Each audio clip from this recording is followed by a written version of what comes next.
Hello, and welcome back. If you're joining us for the first time, I'm glad you found your way here. And if you've been here before, well, you already know what kind of stories we tell in this corner. Quiet ones, the sort that begin with something small, a drawer left unopened for decades, a fold of paper gone brittle at the edges, and end with something you didn't quite expect. Something that makes you sit back and think for a moment before you move on with your day. Tonight's story is called The Letter in the Yellowing Lace. It begins in a village, one of those English villages that looks, from the outside, like nothing much ever happens there. Neat hedgerows, a church with a clock that runs slightly slow. Neighbours who wave from across the lane and mean it. The kind of place where people live quietly, grow old quietly, and, or so it seems, keep their secrets quietly too. Miss Jane Fellows is cleaning out a bureau. Her aunt has passed and the house must be sorted. It is the kind of task nobody enjoys, all dust and sentiment and the faint smell of someone else's life. But tucked beneath a false bottom in the lowest drawer, she finds something that was never meant to be found.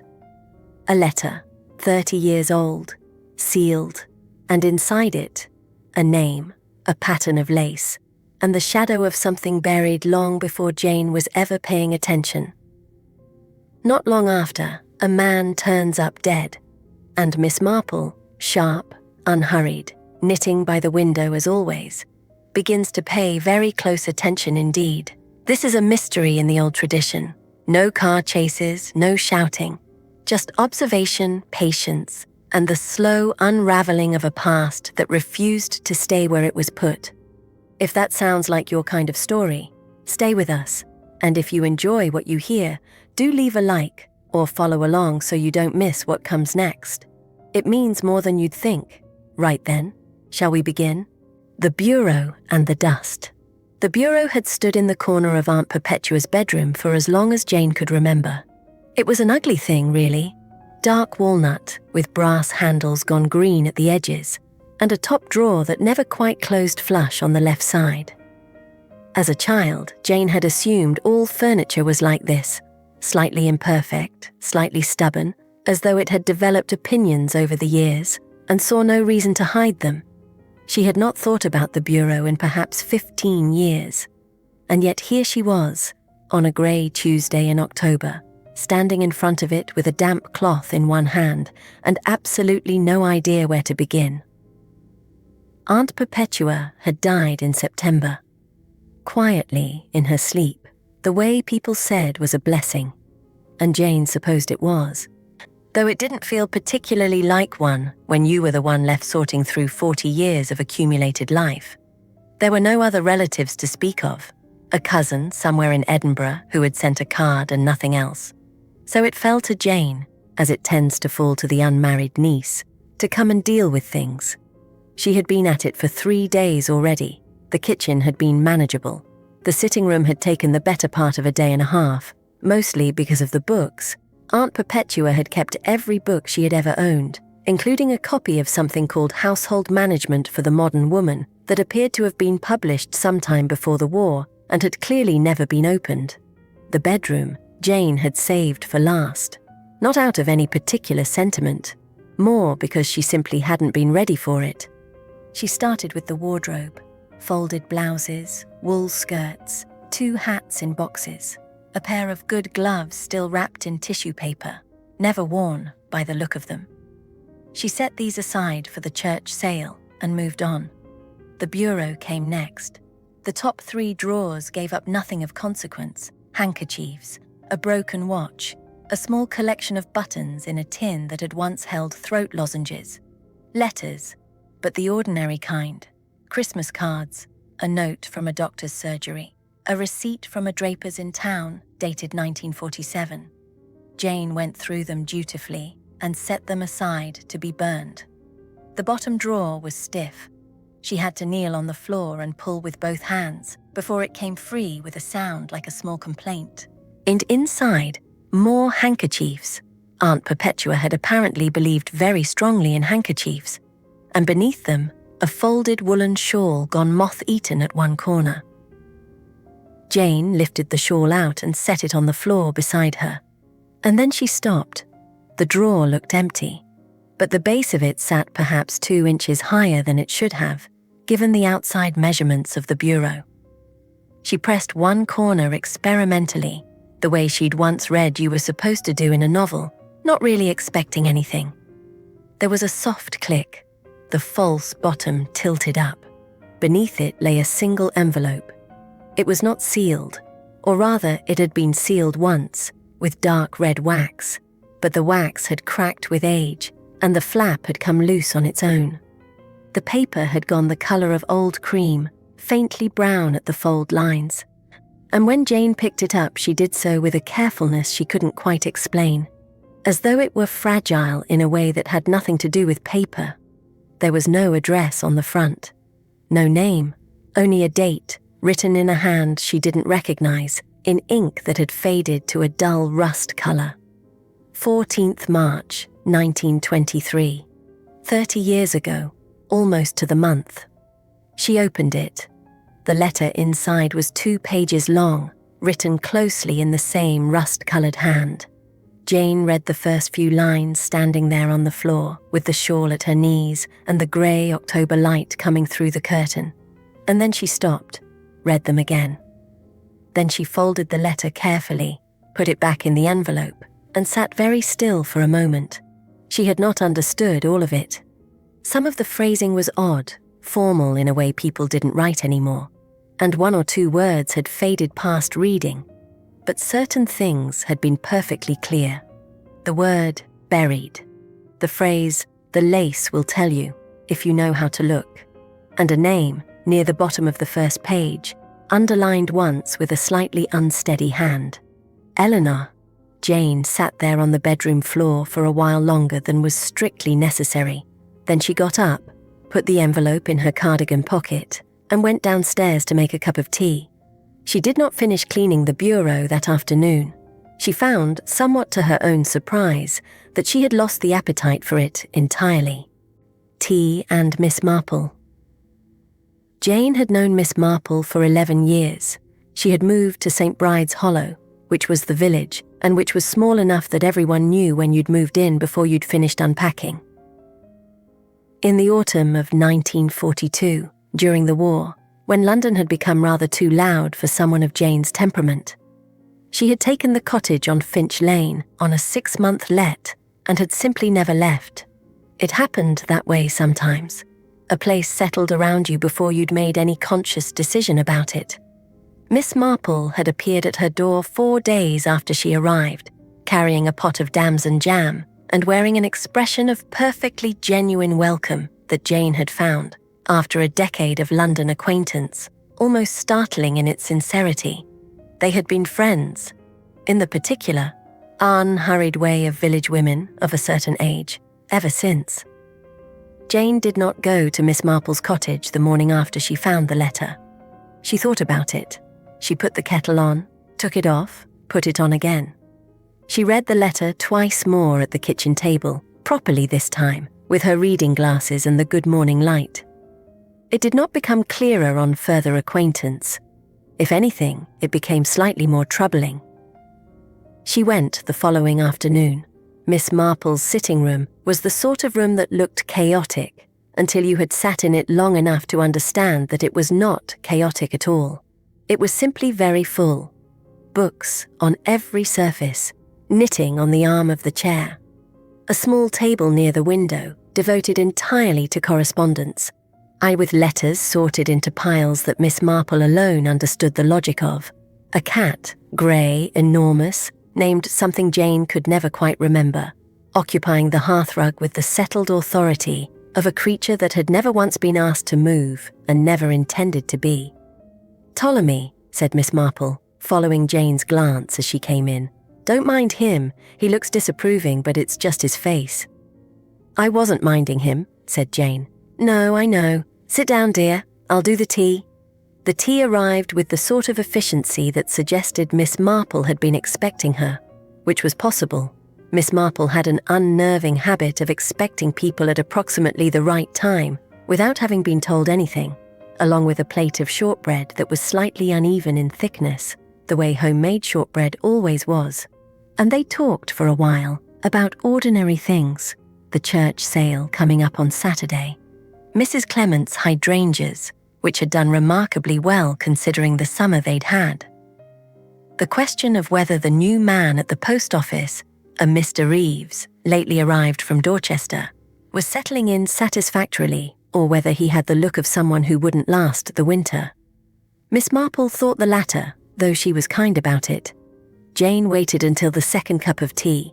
"I found something," she said, "at Aunt Perpetua's when I was clearing out."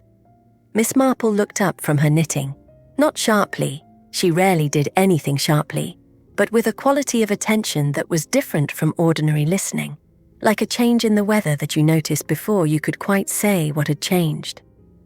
"Oh," she said. "A letter. Hidden in the bureau, in the bottom drawer. There was a false bottom, which I'd never have found if I hadn't been measuring things up in my head." Jane paused. It was dated 1923. Said Miss Marple. She did not say anything else, but her needles had slowed very slightly. "I don't quite know what to make of it," Jane said. "Some of it is a bit, I'm not sure odd is quite the right word. Unsettling, perhaps. There's a name in it, Eleanor, and it mentions something being buried, and a lace pattern, which sounds perfectly harmless when I say it like that, but it didn't read harmlessly, if that makes sense." "It makes quite a lot of sense," said Miss Marple quietly. "Who was the letter addressed to?" "That's just it. No one. No address on the outside, no salutation inside. It just begins." Jane frowned. "So, although the way it's written, it feels like it was meant to be found, eventually, by someone. Does that sound foolish?" "Not in the least," said Miss Marple. She set her knitting down in her lap and looked at Jane with an expression that was thoughtful and careful and gave very little away. "And your aunt, Perpetua, did she ever mention a woman named Eleanor? A friend, perhaps, from before you knew her?" Jane considered. "Not that I can remember, though Aunt Perpetua didn't talk much about her past. She was one of those people who seemed to have arrived in the present fully formed, with no history attached." "Yes," said Miss Marple. "Some people are rather like that." A small pause. "And the letter, you have it with you?" "No, I left it at the cottage. I didn't like to carry it about." Jane looked at her hands. I know that sounds strange." "It doesn't sound strange at all." They sat for a moment in the particular quiet of Miss Marple's sitting room, which was different from ordinary quiet. It had texture to it somehow. The fire ticked. Ptolemy shifted on the hearthrug and settled again. "Your aunt," said Miss Marple after a moment, in a slightly different tone. A tone Jane recognized as the one she used when she was thinking aloud and didn't particularly mean to be. "Eleanor, wasn't it?" No, Perpetua, yes, you said. Forgive me." She shook her head once, briefly. "I was thinking of someone else entirely." Jane looked at her. "Were you?" Never mind." Miss Marple picked up her knitting again. "Tell me about the lace. What exactly did the letter say about it?"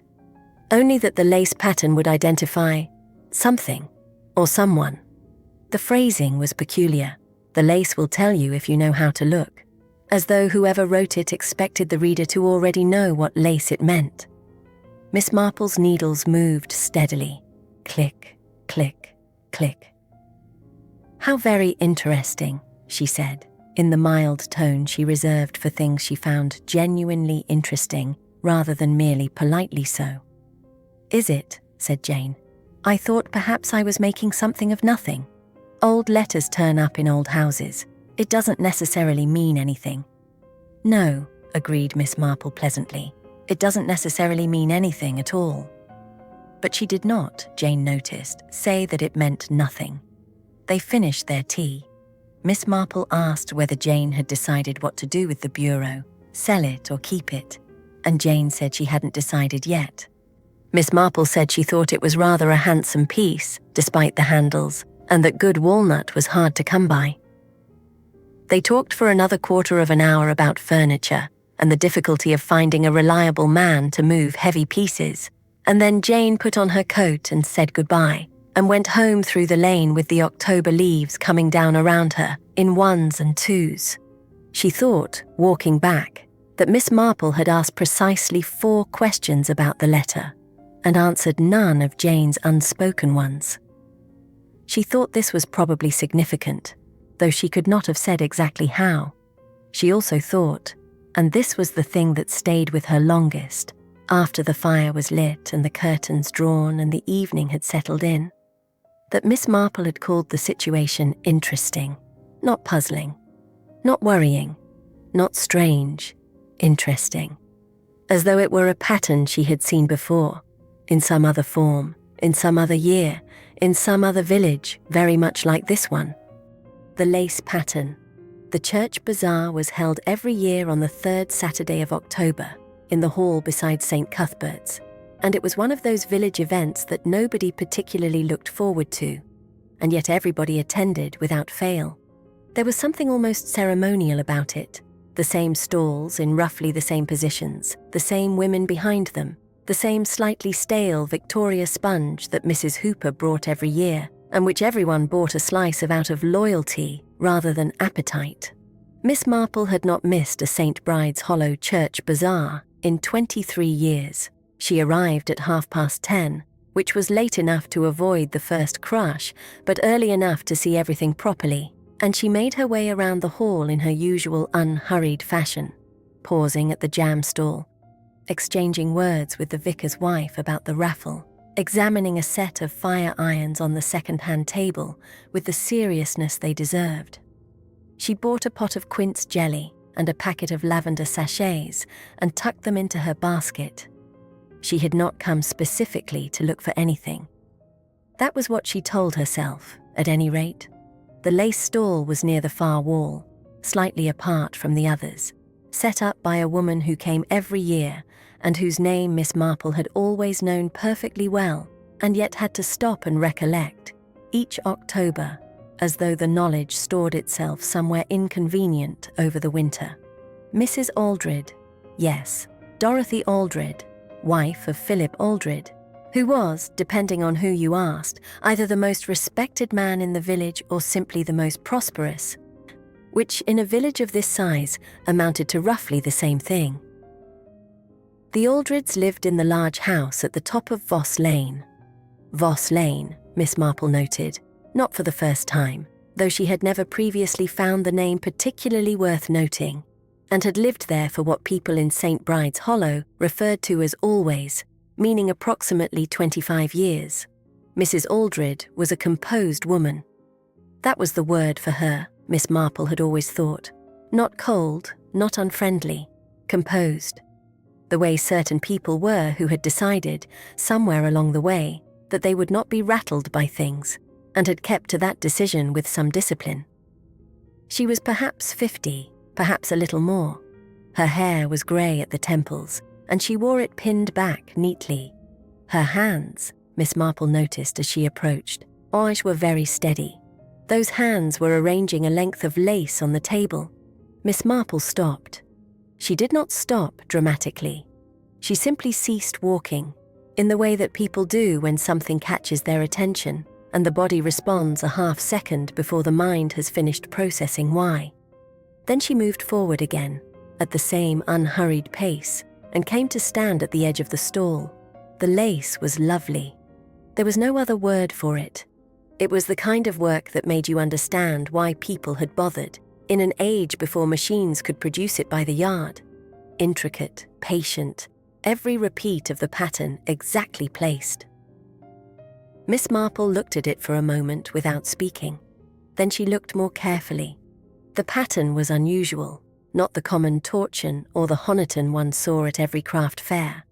Something older, more particular, a repeating motif of interlocked diamonds with a small flower at each corner, and at the border, a detail that looked almost like a signature worked into the design itself. A tiny repeated element that didn't quite match the rest, deliberate clearly, but subtle enough that you'd miss it entirely if you weren't looking. Miss Marple was looking, the lace will tell you, if you know how to look. She had not read the letter. Jane had told her about it, and Miss Marple had listened, and later she had thought about it carefully in the way she thought about most things, quietly, and at length, and without arriving at any conclusions she wasn't yet ready to trust. But the phrase had stayed with her. Phrases of that sort tended to. "It's beautiful work," she said aloud. Mrs. Aldred looked up. She had the expression of a woman who expected compliments on the lace and received them without particular pleasure, not dismissively, but with the composure of someone who had long since stopped needing to be told what she already knew. "Thank you," she said. "It's an old pattern, family pattern really." "Oh," said Miss Marple pleasantly. "How interesting. Is it passed down?" A small pause, very small, the sort that most people would not have noticed. "In a manner of speaking," said Mrs. Aldred, "I learned it from someone I knew a long time ago, before I came here." She smoothed a corner of the lace on the table. "Are you looking for anything in particular? I have some edging that would suit pillowcases very nicely, if you're interested." "I might be," said Miss Marple. "May I look?"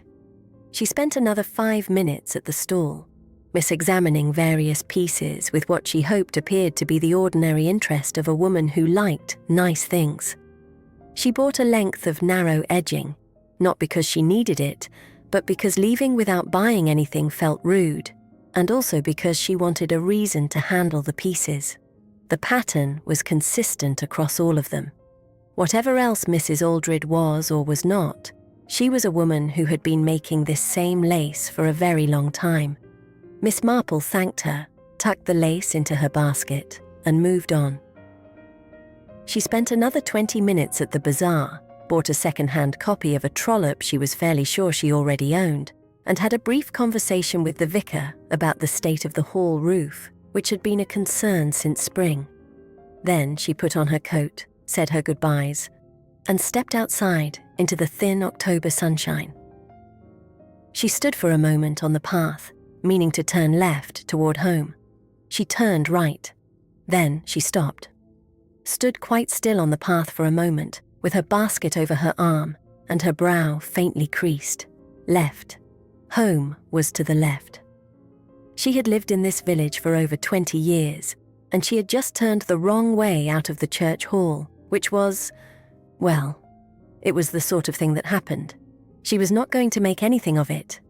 She turned herself around and walked home the correct way, through the churchyard gate and down the lane, with the leaves underfoot and the rooks making their usual racket in the elms overhead. She walked at her usual pace, and she did not hurry, and she did not let herself think, yet, about what she had seen. There was a time for thinking. And it was not in the middle of a lane with rooks shouting at you, but when she reached home and had her coat off and the kettle on and Ptolemy fed, she sat down in her chair by the window, with her knitting untouched in her lap, and she thought about Dorothy Aldred's hands, steady and sure on the lace, long practiced, the hands of someone who had been making that particular pattern, that very specific, very particular family pattern, for far longer than 25 years in St. Bride's Hollow could account for. Family pattern, really. I learned it from someone I knew a long time ago. Miss Marple looked out the window at the lane. A cat, not Ptolemy, a neighbour's tabby, was picking its way along the top of the garden wall with great concentration and no apparent purpose, which was very much the way of cats. She picked up her knitting. She thought, I should very much like to read that letter. A body in the morning. The news came the way bad news always came in St. Bride's Hollow, not through any official channel, but through Mrs. Partley at the post office, who had heard it from her husband, who had heard it from the milkman, who had apparently been the one to see the doctor's car outside Aldred House at 7:30 in the morning, and drawn the conclusion that sensible people draw when a doctor's car appears at a house before breakfast. By 9 o'clock, everyone knew. Philip Aldred was dead.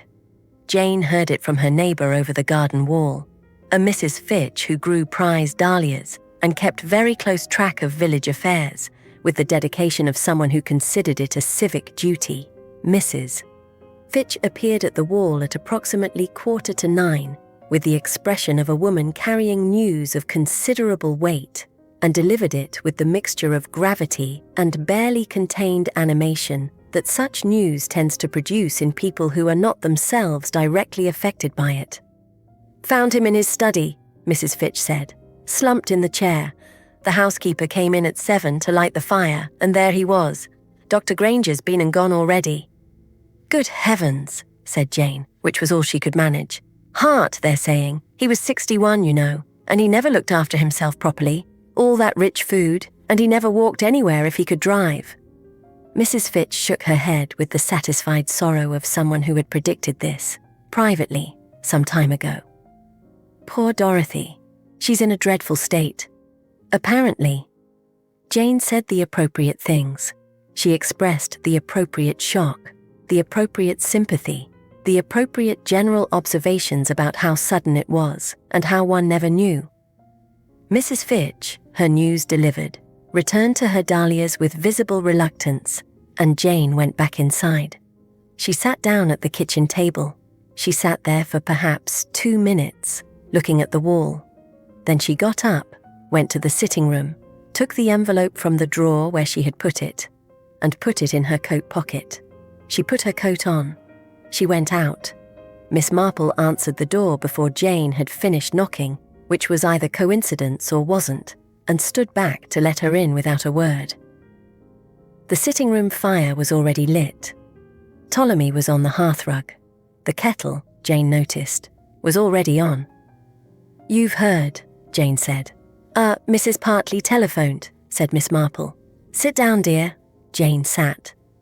She took the envelope from her pocket and held it in both hands, not offering it yet. "Philip Aldred," she said. "Yes." "They're saying heart failure." "Yes," said Miss Marple again, in a tone that did not say she agreed. Jane looked at her. "You don't think so?" Miss Marple had settled into her chair and picked up her knitting, which was her way of thinking rather than her way of not thinking, and she did not answer immediately. The needles moved. Click, click. "I think," she said carefully, "that Philip Aldred was 61 and apparently in reasonable health, and that heart failure is a very convenient conclusion when a doctor is called to a house before anyone has had their breakfast and asked to form a quick opinion." She paused. "I also think that he died the morning after I noticed his wife's lace at the church bazaar, which is almost certainly coincidence." "Almost certainly," said Jane. "Yes." Miss Marple looked up briefly. "Is that the letter?" Jane held it out. Miss Marple set down her knitting, took the envelope, and opened it with the careful hands of someone who understood old paper. She unfolded the 2 pages slowly, smoothed them on her knee, and read. Jane watched her read it. Miss Marple's face did not change in any dramatic way. It never did.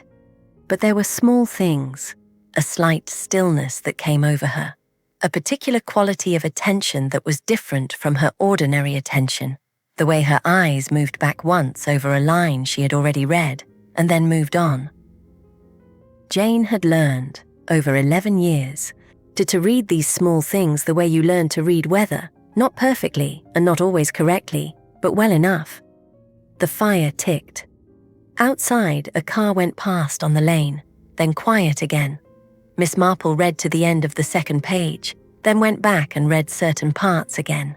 Then she folded the letter carefully and held it in her lap and looked at the fire for a moment. "Well," she said. "Yes," said Jane. A pause. "The woman who wrote this," said Miss Marple, "was frightened.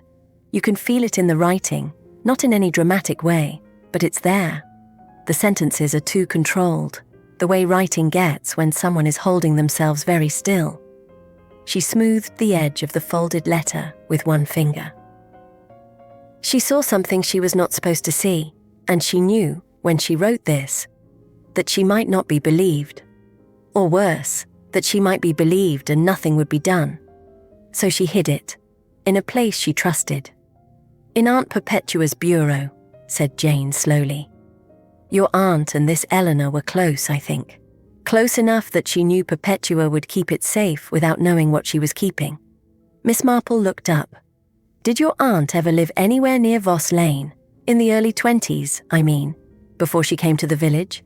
Jane thought about it. "I don't know, she never talked about that time. She came to St. Bride's Hollow in, I think, 1928 or thereabouts. Before that, she shook her head. She didn't talk about before. No, said Miss Marple quietly.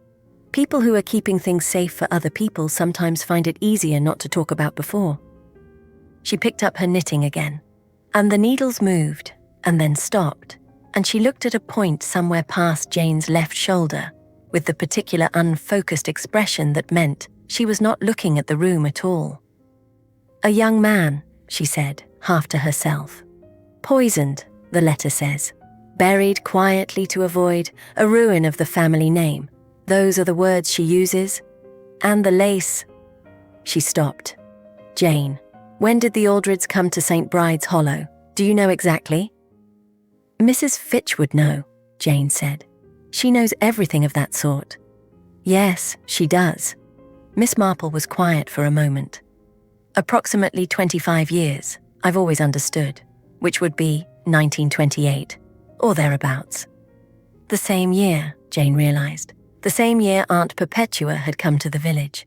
She said so, and Miss Marple nodded once, slowly, as though this confirmed something she had already begun to suspect. The letter is dated 1923, Jane said. 5 years before either of them arrived here. Yes. So, whatever happened somewhere else. Before they came. Before they came here, Miss Marple agreed, and then they both came here. Whether together or separately, whether by accident or arrangement, that I don't yet know. She looked at Jane steadily. I should like to find out. Jane looked back at her. Should we tell the police? Miss Marple considered this with the seriousness it deserved. Inspector Braden is a thorough man, she said, after a moment. Thorough and not unintelligent. But he will have looked at Philip Aldred this morning and seen a 61-year-old man dead in a chair, and he will have heard the doctor say heart failure. Oh, and he will have, very reasonably, on the available evidence, agreed. She paused. If I go to him now with a 30-year-old letter and a pattern of lace and a set of observations that I cannot yet fully connect to one another, he will listen to me politely. He always does, and then he will very politely do nothing at all. So we wait, said Jane. It was not quite a question. We find out a little more first, said Miss Marple. Then we go to Inspector Braden with something he can actually use. The kettle began to whistle in the kitchen. Miss Marple rose to attend to it with the unhurried calm of someone who had decided what needed doing and was content to do it at the proper pace. Jane sat in the armchair with the letter on the side table beside her, and Ptolemy regarding her from the hearthrug with his vast, the unchanging expression of mild disapproval. She thought, a man is dead in his study on Voss Lane. She thought, I found a letter that mentions a burial and a lace pattern, and the woman at the lace stall yesterday had that exact pattern. And her name is Aldred, and she lives on Voss Lane, and that cannot be coincidence. She thought, Miss Marple has not said it cannot be coincidence, which means she thinks it isn't either.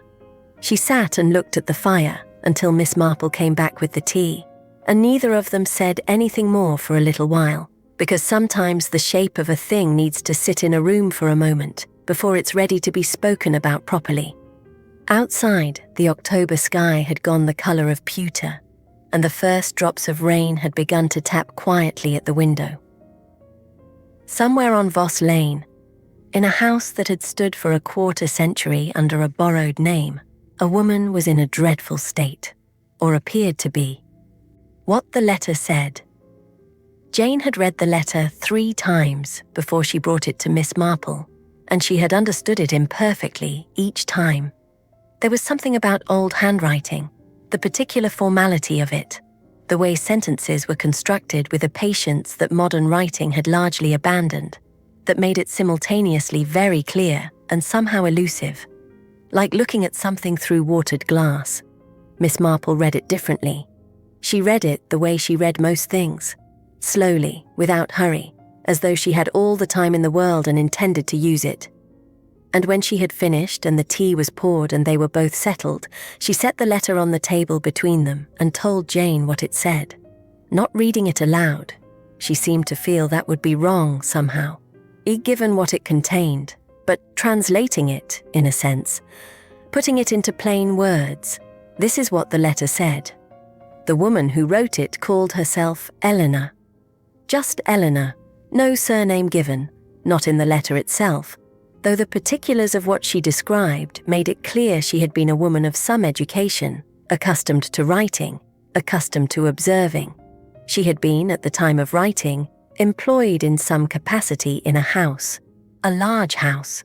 The letter did not give the name of the house or its location, which Miss Marple said was deliberate, a careful omission by a careful woman who understood that the letter might be read by the wrong eyes before it reached the right ones. The family she worked for had a son. She called him only R. He was young, mid-20s, she thought, and he had come home from somewhere, as she did not say where, in the spring of 1922. He had not been well when he arrived. Not ill exactly, she wrote, but diminished, the word she used. Thinner than he should have been, quieter. He had the look, she wrote, of a man who had recently been very frightened and had not yet recovered from it. There had been a disagreement. She did not know the details. Servants rarely did, she wrote, with a dryness that Jane found rather striking. But she knew it had involved money and a woman, and something that the family considered deeply shameful. The nature of the shame was not specified. It didn't need to be, Miss Marple said. In 1922, there were several varieties of shame that a young man could bring upon a family, and any of them would have been sufficient. R had died in July of that year, suddenly, in the night. The doctor who came was a man Eleanor described as known to the family. Not the regular doctor, but another one, called in specially, whose name she did not know but whose manner she found troubling. There was no proper post-mortem. The death was registered as a failure of the heart. The funeral was quiet and swift, and the subject was not discussed afterwards. Eleanor had seen something she was not meant to see. She did not say exactly what. This was the part Jane had found most frustrating, and Miss Marple agreed it was frustrating, but she also said it was understandable. A woman in Eleanor's position, writing something she intended to hide, would not want to commit certain things to paper even in a secret letter. She said enough to make her meaning clear without saying the thing itself. What she had seen had involved a preparation, a small brown bottle. A woman's hands, not a servant's hands. She was particular about this, not a servant's hands. And a glass of something set on a tray. She had said nothing at the time.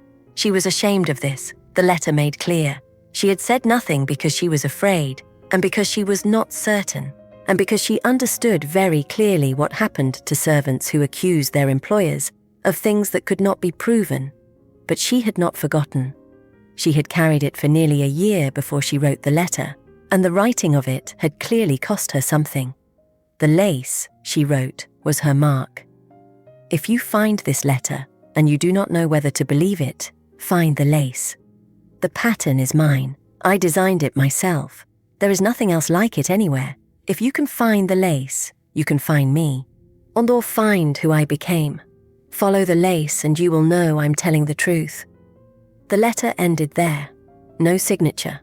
Just the date, 14th March, 1923.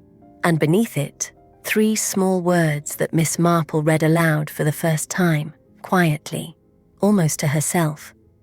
I am sorry. They sat with that for a moment. Jane looked at the fire. Miss Marple looked at the letter.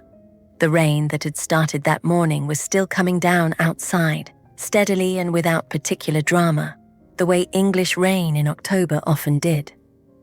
She was sorry, Jane said finally, for not speaking sooner. Yes, said Miss Marple, and the lace— Jane stopped, began again. The lace at the bazaar, Mrs. Aldridge's lace. A family pattern, said Miss Marple. Those were her exact words.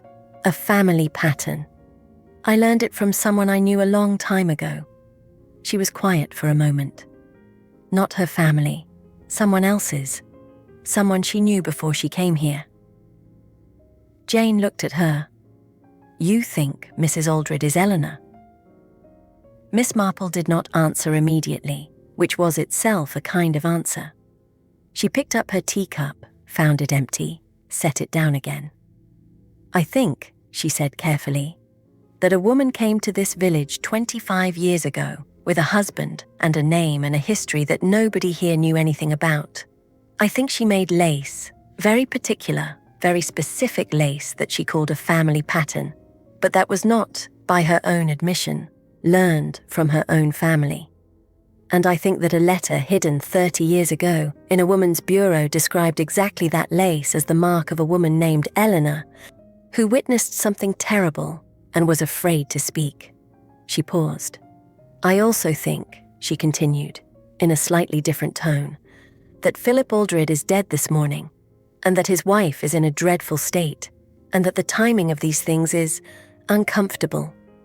If Mrs. Aldred is Eleanor, Jane said slowly, working it through, then she witnessed the murder. She didn't commit it. No, Miss Marple agreed. So why would she...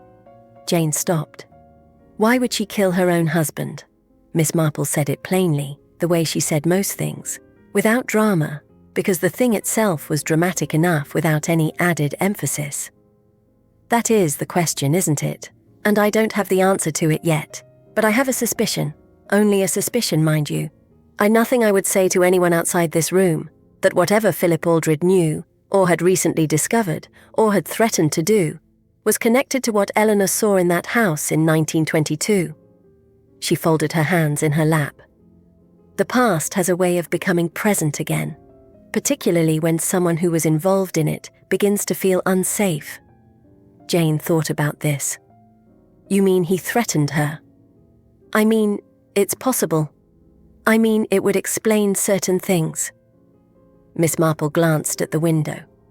It would also explain why she stayed, all these years, why she stayed in a village she came to as a stranger, why she kept making the same lace in the same pattern year after year, where anyone might see it, because it was the one thing she had that was hers, from before. Jane looked at the letter on the table between them, as 2 pages of rust-coloured ink. A woman frightened into silence for 30 years, and then frightened into writing, and then frightened into hiding what she'd written, and then, what? Coming to this village, making lace, living quietly beside the man who had, perhaps, given her a reason to be afraid in the first place. She married him, Jane said, very quietly. Miss Marple looked at her. She married the man from the house, Jane said. Or someone connected to the house, the family. That's why she changed her name. That's why nobody here knew who she was before. Miss Marple said nothing for a long moment. That, she said at last, is a very perceptive thought.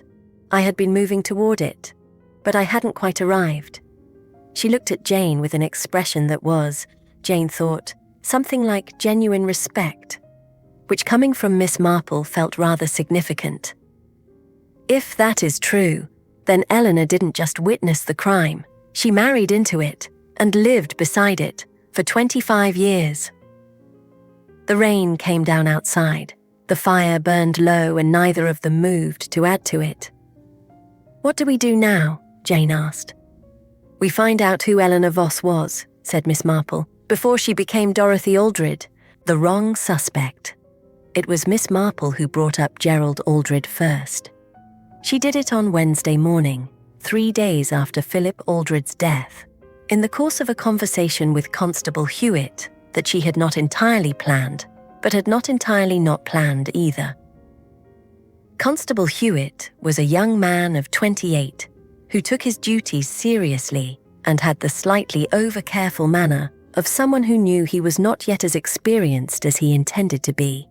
Miss Marple found him perfectly pleasant. She also found him on occasion useful, in the way that a very clean window is useful, in that you can see clearly through it without the window itself contributing anything particular to the view. She had met him by the post office, which was not an accident, and had fallen into step beside him along the lane, which was the natural thing to do. Terrible business about Mr. Aldred, she said, after they had talked for a moment about other things. "Yes, Miss Marple," said Constable Hewitt, with the gravity appropriate to the subject. "Very sad. The family's bearing up as well as can be expected." "The family," Miss Marple said. "That's chiefly Mrs. Aldred and the son, isn't it, Gerald?" "That's right. Mr. Gerald Aldred. He came down from London when he heard. He's staying at the house for the time being." "Of course," said Miss Marple. "He would.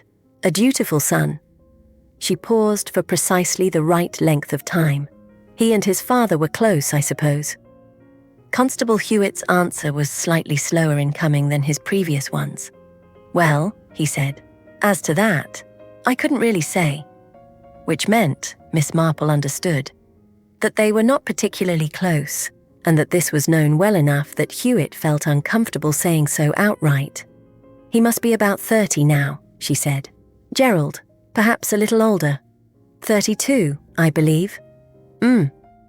Miss Marple walked on for a few steps, her basket over her arm. "I only ask because, well, it's probably nothing, but I understand he was here last weekend, before his father died. Someone mentioned seeing his car on Voss Lane on Friday evening."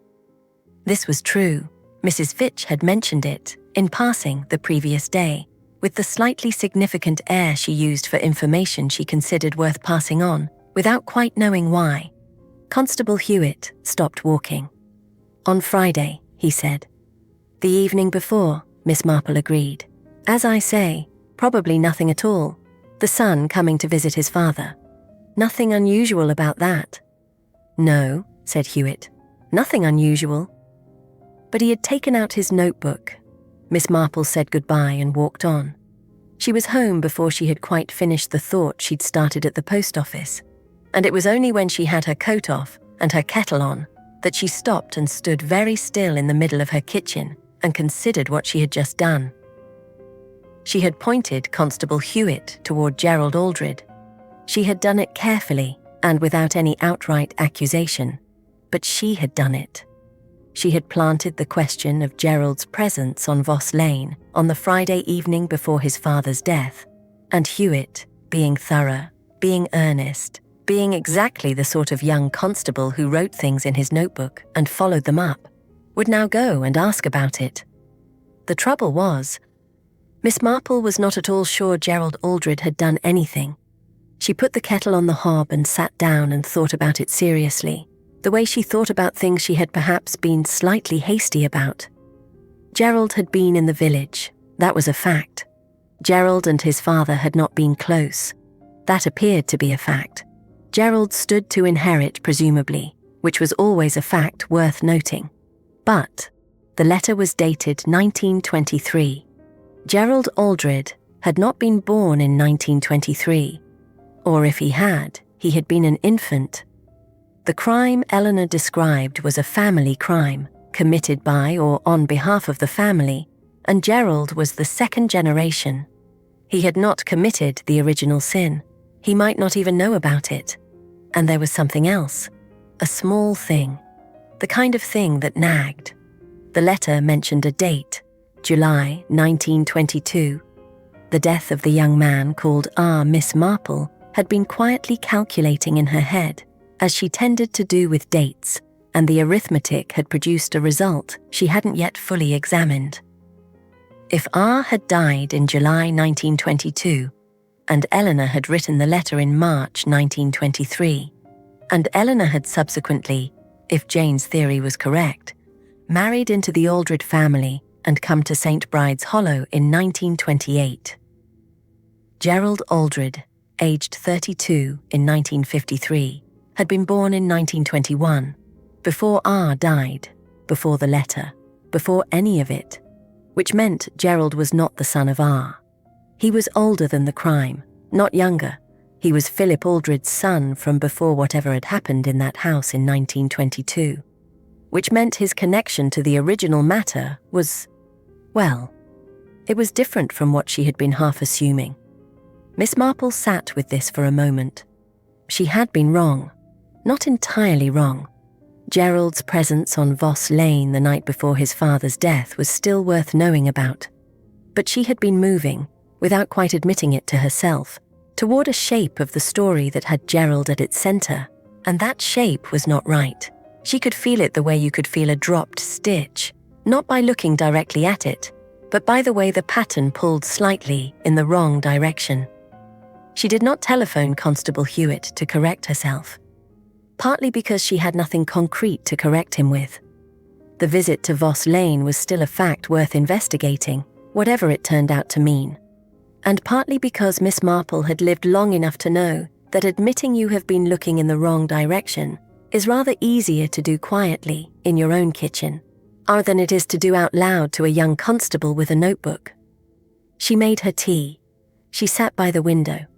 She looked at the lane outside, where the October light was doing what October light did, thin and slanted and honest in the way of things that don't try to flatter. Gerald Aldred had been in the village. That was real, but the center of the thing was not Gerald. The center of the thing was a woman who made lace, and a letter 30 years old, and a man dead in his study, and a name, Eleanor, that someone had gone to considerable trouble to leave behind, like a thread tied to a door, so that whoever came after would be able to find their way back. Miss Marple drank her tea and was quiet for a while.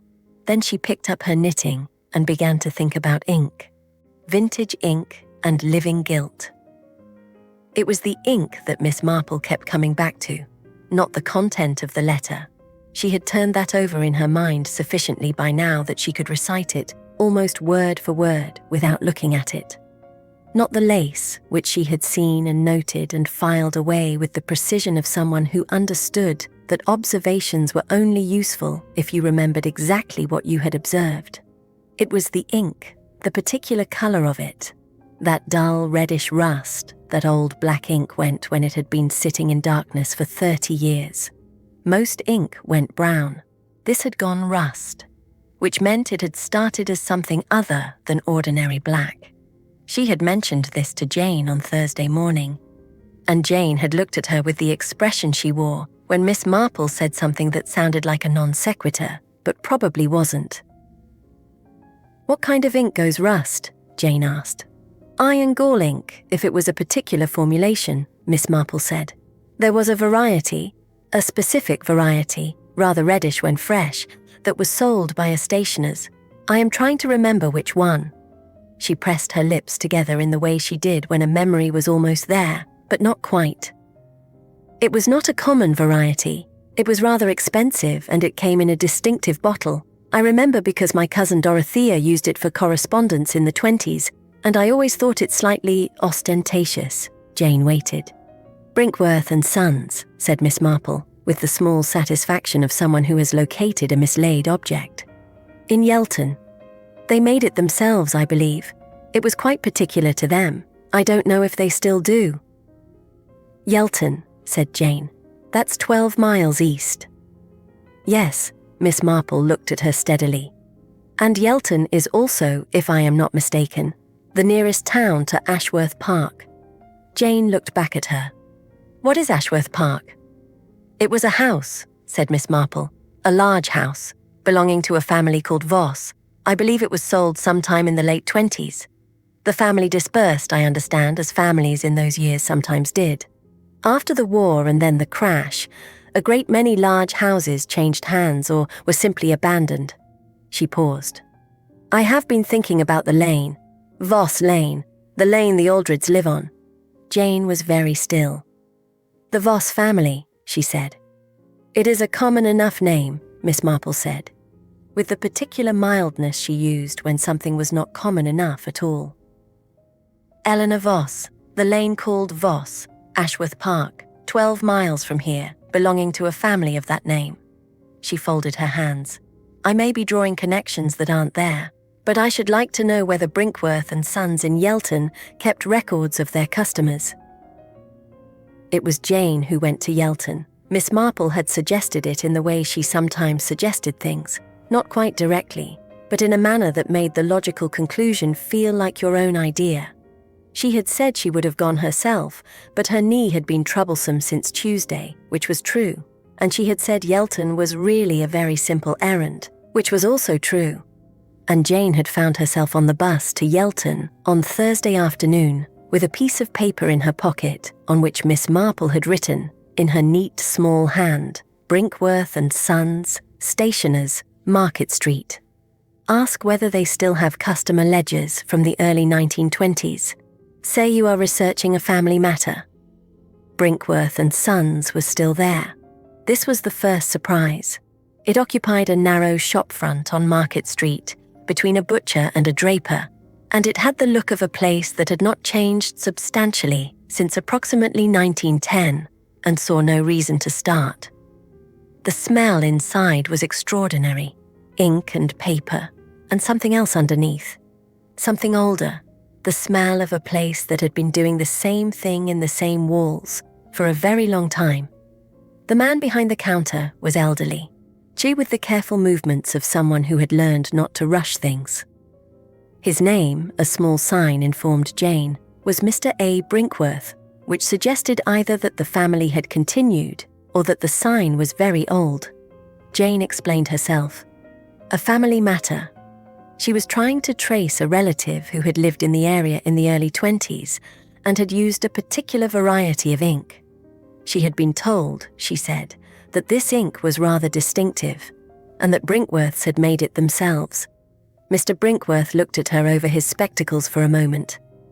The red iron formulation, he said. Yes, my father made that. Discontinued it in 1931. The ingredients became difficult to source. You're not the first person to ask about it. Jane kept her expression pleasant and inquiring. Oh? Woman came in, must be 15 years ago now. Asking about the same thing. Wanted to know if we still had the customer records from that period. He moved to the back of the counter with the slow certainty of a man who knew where everything was. We do keep the old ledgers. My father was very particular about records. It's a habit I've continued. The ledgers were kept in a back room that smelled even more strongly of old paper, and Mr. Brinkworth took his time finding the right years, 1920, 1921, 1922, and setting them on the counter with the reverence of someone handling things of genuine value. Jane looked at the columns of names and dates and quantities written in a precise copperplate hand and felt the particular sensation of standing very close to something important without yet being able to see it clearly. She found the name on the third page of the 1921 ledger. Voss, E. to Ashworth Park, Yelton. 2 bottles iron gall, red, March. And again, in the 1922 ledger. Voss, E. Ashworth Park, 1 bottle iron gall, red, January. No further entries after that. Jane copied the entries carefully onto her piece of paper, thanked Mr. Brinkworth with genuine warmth, and went back out into Market Street. She stood on the pavement for a moment, with the October wind coming at her sideways, and the piece of paper folded in her hand. Voss, E. Eleanor Voss, who had bought iron gall ink, red iron gall ink, the specific variety, from this shop in 1921 and 1922, who had lived at Ashworth Park, 12 miles from St. Bride's Hollow, on an estate that bore her own family's name, who had worked in a house, or had she? Had she perhaps lived in the house? Not as a servant, but as, what? A relation, a dependent. A young woman of reduced circumstances living on the charity of a family connection? Jane thought about the letter again, the careful handwriting, the education that showed through the formality of it, the phrase "not a servant's hands," written by someone who knew very precisely which hands were a servant's and which were not, because she had observed them closely, because she was close enough to observe, not a servant, a woman who lived in the house, who watched what happened there, who was not in a position to speak out and knew it. She took the bus back to St. Bride's Hollow and went directly to Miss Marple. Miss Marple listened to all of it without interrupting, which was her way when something was confirming what she had already half known. When Jane finished, she sat for a moment with her hands in her lap, not knitting for once, just thinking. Eleanor Voss lived at Ashworth Park, she said, not as a servant, as a poor relation perhaps, or a companion, someone with enough position to observe the family closely, but not enough power to do anything about what she saw. And then she left, said Jane. After 1922, after R died. After she wrote the letter and hid it, Miss Marple said. She left, and she came here, and she became Dorothy. A pause. I have been thinking about something since yesterday. The woman Mr. Brinkworth mentioned, the one who came 15 years ago asking about the same records. Jane looked at her. 15 years ago would be 1938, Miss Marple said.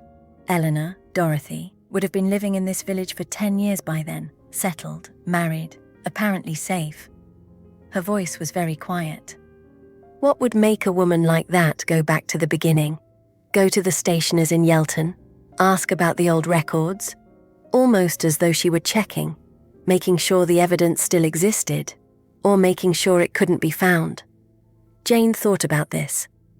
Or, she said slowly, making sure someone else hadn't found it first.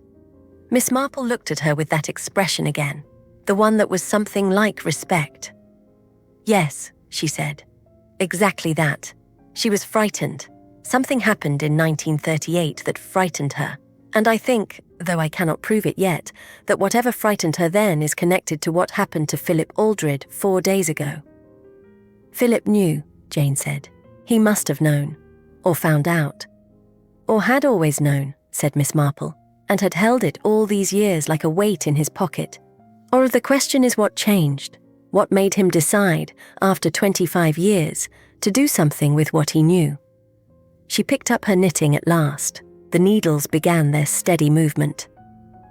There is one more thing I need to know, she said, and I think I shall have to find it in the house on Voss Lane. Jane stared at her. You can't go to the Aldred house. No, Miss Marple agreed serenely. Not alone and not without a reason. She glanced up. But you could. You could go to pay your condolences. It would be perfectly natural. You are a neighbour, and it has been 4 days, and it is the sort of thing neighbours do. She paused.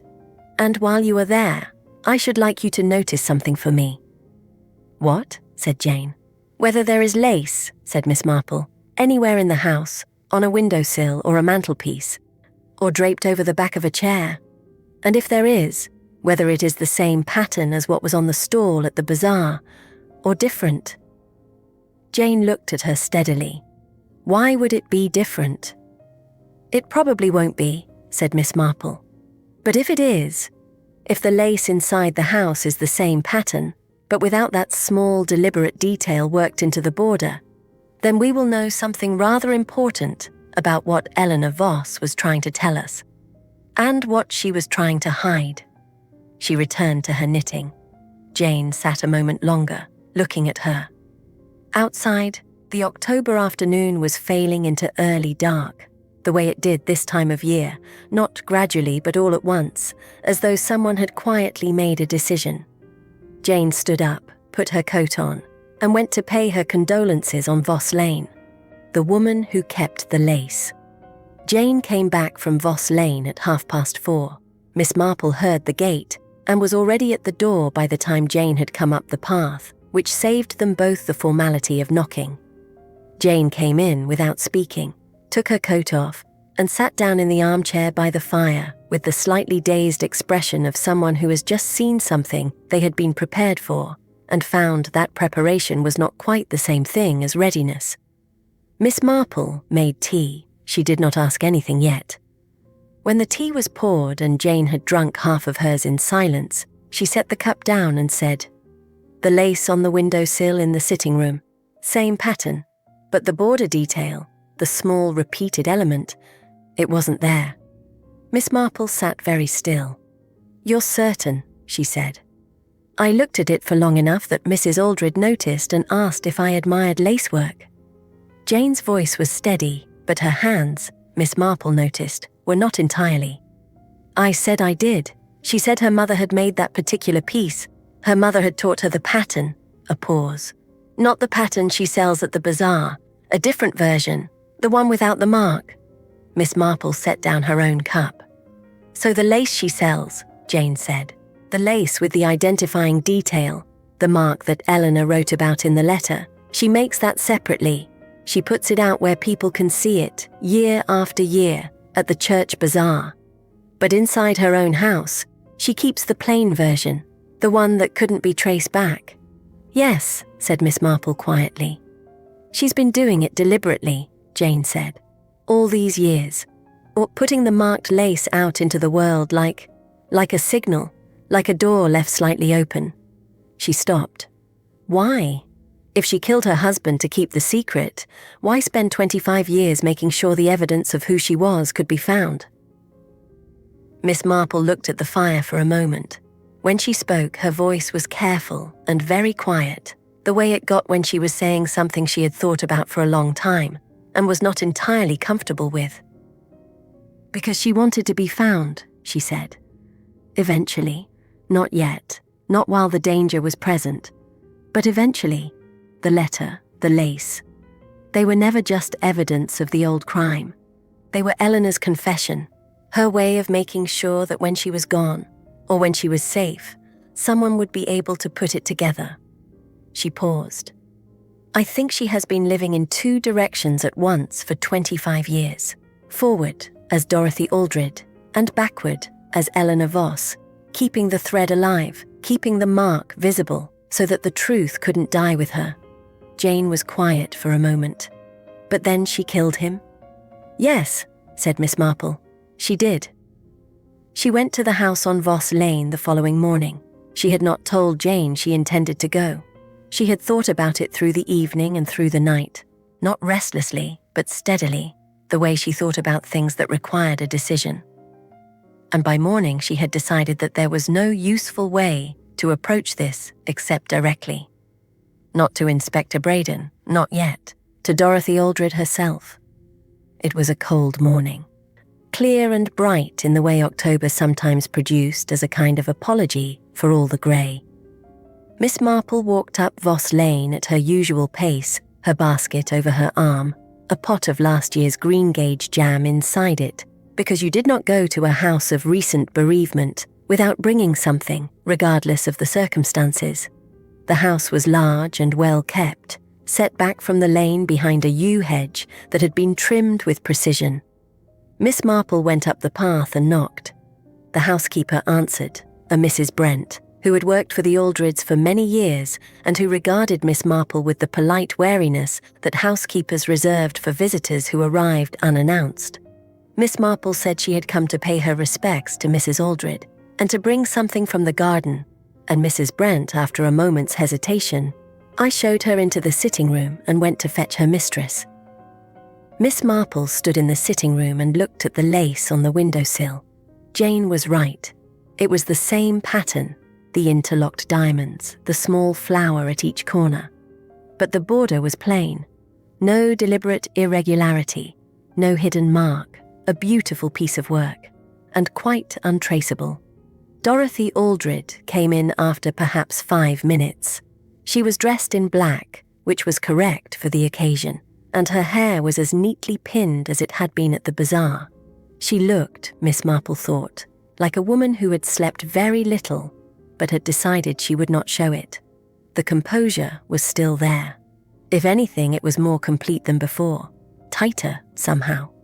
The composure of someone who is holding something in, rather than someone who simply has nothing to let out.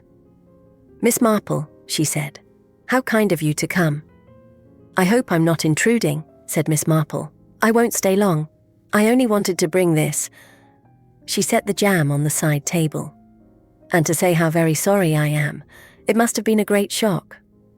It was, said Mrs. Aldred. She gestured to the chair. Please, sit down. They sat. Miss Marple declined tea. She did not want the distraction of a tea tray between them. And for a few minutes they talked about Philip Aldred in the way that people talked about the recently dead. His presence in the village, the things he had been involved in, the gap he would leave. Mrs. Aldred spoke of her husband with the correct words and the correct manner, and very little feeling that Miss Marple could detect, which in itself was not necessarily significant.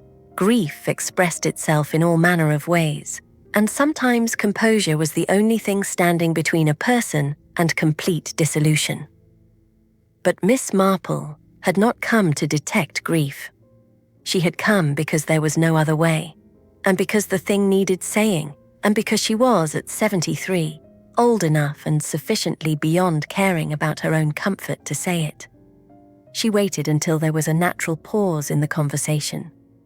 Then she said quite gently, "I found something rather interesting at the bazaar last Saturday. Your lace." Mrs. Aldred looked at her. "Yes," she said. "Several people admired it." "It's a very distinctive pattern," said Miss Marple. "I've been trying to place where I'd encountered it before, and I think I've worked it out." She held Mrs. Aldred's gaze steadily. "A young woman named Eleanor Voss described it in a letter she wrote in 1923. She called it her mark, said it could identify her if anyone knew how to look." The room was very quiet. Dorothy Aldred did not move. She did not change expression in any dramatic way. But something shifted, very slightly, the way a building shifts in strong wind, almost invisibly but perceptibly to anyone paying close enough attention. "I don't know what you mean," she said. Her voice was level. "I think you do," said Miss Marple without unkindness. "I think you've known for a very long time that the letter existed. Your friend, Perpetua Fellows, she kept it for you, hidden, as you'd asked, and now her niece has found it, and I have read it, and here we are." A long silence. Mrs. Aldred looked at the lace on the windowsill. She looked at it for quite a long time, and then something happened to her face. Not a collapse, nothing so dramatic, but a loosening. The particular loosening of a person who has been holding something for so long that the effort has become invisible even to themselves, and who has just, for the first time in a very long time, been seen. 25 years, she said. Not to Miss Marple exactly. To the room, perhaps. To herself. "Yes," said Miss Marple. Another silence. The clock on the mantelpiece ticked. Outside, a car went past on the lane. "He found the letter," Mrs. Aldred said at last. "Or, not the letter, as he found the ledger record from Brinkworth's in Yelton. He'd been looking for years. I knew he had. I always knew. And last month, he found it. Voss, E. He brought it to me, showed it to me across the breakfast table as though he were showing me a bill that hadn't been paid." Her voice was entirely steady. "He said he intended to go to the police, that he'd kept quiet long enough, and he was tired of it, and he wanted it finished." Miss Marple waited. "He wasn't trying to protect me," Mrs. Aldred said. "He never was. He was protecting himself, protecting the family name, his father's name. It was his father, you understand, not Philip. Philip was 20 years old in 1922. He knew what his father had done. He'd always known. And he'd kept it because to speak it was to destroy everything his father had built and everything he'd inherited. And I kept it because..." She stopped. "Because you had nowhere else to go," said Miss Marple quietly. Mrs. Aldred looked at her directly for the first time. "Because I had nowhere else to go," she said. "And because I was afraid. And because by the time I understood what I had married into, it was far too late to unmake it." A pause. "I wrote the letter when I still thought someone might come, that someone would find it and understand and do something. But no one came. Years passed, and eventually you stopped waiting." "But you kept making the lace," said Miss Marple. Something passed across Dorothy Aldred's face, not quite a smile. "I kept making the lace," she agreed. Miss Marple sat with this for a moment. She thought about a young woman in a large house in 1922, watching something terrible happen and being unable to stop it. She thought about 30 years of silence. She thought about a pot of ink purchased from a stationer's in Yelton, and a letter hidden in a bureau, and a pattern of lace put out year after year at a church bazaar in a small village, like a hand raised quietly in a room full of people looking the other way. She thought about Philip Aldred, dead in his study. "The powder," she said, "in his evening drink, I think. something that wouldn't show clearly, that could be attributed to the heart. Mrs. Aldred neither confirmed nor denied this. She looked at the window. He was going to confess a crime his father committed, she said, and in doing so, destroy what little I had. Take away the only life I'd managed to build. He thought that was his right. A pause. Perhaps it was. I don't know anymore. I stopped being sure about rights a very long time ago. Miss Marple stood up slowly, as she always did. Her knee was still troublesome, and she didn't try to hide it. I'm going to have to tell Inspector Braden, she said. You understand that? Yes, said Dorothy Aldred. She said it without surprise, without protest, as though she had always known this morning would come, in some form, eventually. Is there anything you would like to do before I do? Miss Marple asked. Anyone you would like to telephone? Mrs. Aldred considered this. Gerald, she said. I should like to speak to Gerald first. He doesn't know any of it. None of it is his. I'll give you until this afternoon, said Miss Marple. Oh, that's all I can give you. She picked up her basket. The jam was still on the side table. She left it there and went out of the sitting room and down the hall and out of the front door into the cold October morning. She walked down the path, through the yew gate and out onto Voss Lane. She walked home at her usual pace. She did not cry, because that was not her way. But she walked more slowly than usual, and she kept her eyes on the lane ahead, and she thought about a woman who had kept a secret for 30 years, in the only way she knew how, by hiding it in plain sight, in a pattern of lace, at a church bazaar, year after year after year, waiting for someone who knew how to look. Someone had looked. Rather too late, perhaps, for some purposes, but not too late for all of them, Miss Marple thought. The past does not stay buried. It never does. It only waits. She turned in at her own gate and went inside. The constable and the close Inspector Braden came at 2 o'clock. Miss Marple had telephoned him at 12:30, after she had given Dorothy Aldred the morning she had promised, and a little beyond it, because she was not, whatever else she was, a woman who went back on what she had said. She had told the inspector, in the measured and precise way she told him things when she needed him to actually listen, that she had information relevant to the death of Philip Aldred, and that she believed the death was not what it had been assumed to be, and that she thought he ought to come and hear it before the end of the day. Inspector Braden was a tall man, grey at the temples, with the slightly weathered look of someone who had spent 30 years taking statements from people in uncomfortable rooms and had made his peace with it. He had dealt with Miss Marple on 3 previous occasions, and on each of those occasions, he had listened to her politely, and then done what she suggested, and then been mildly annoyed at himself for being surprised that it had been the right thing to do.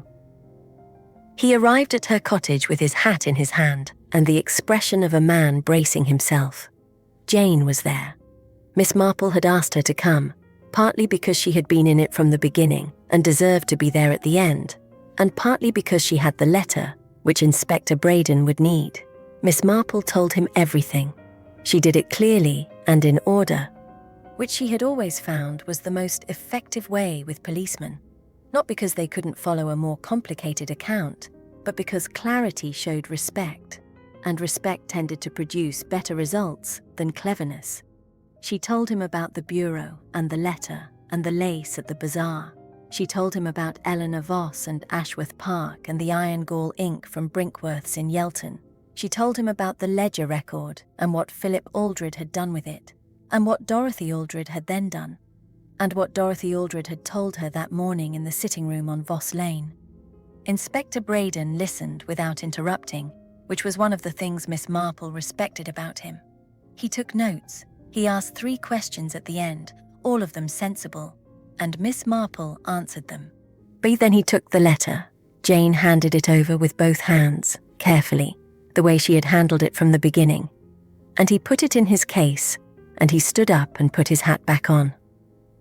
"I'll need to speak to Mrs. Aldred this afternoon," he said. "Yes," said Miss Marple. "I thought you would." He paused at the door. "The son, Gerald Aldred, he's still at the house." "I know," said Miss Marple. "He had nothing to do with any of it. His mother was very clear about that, and I believe her."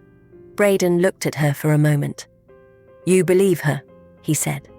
Not skeptically, more in the way of a man confirming coordinates. "I do," said Miss Marple simply. He nodded once, put his hat on properly, and went out. They heard his car start in the lane, and then the sound of it moving away toward Voss Lane, and then it was quiet. Jane sat for a while after he'd gone.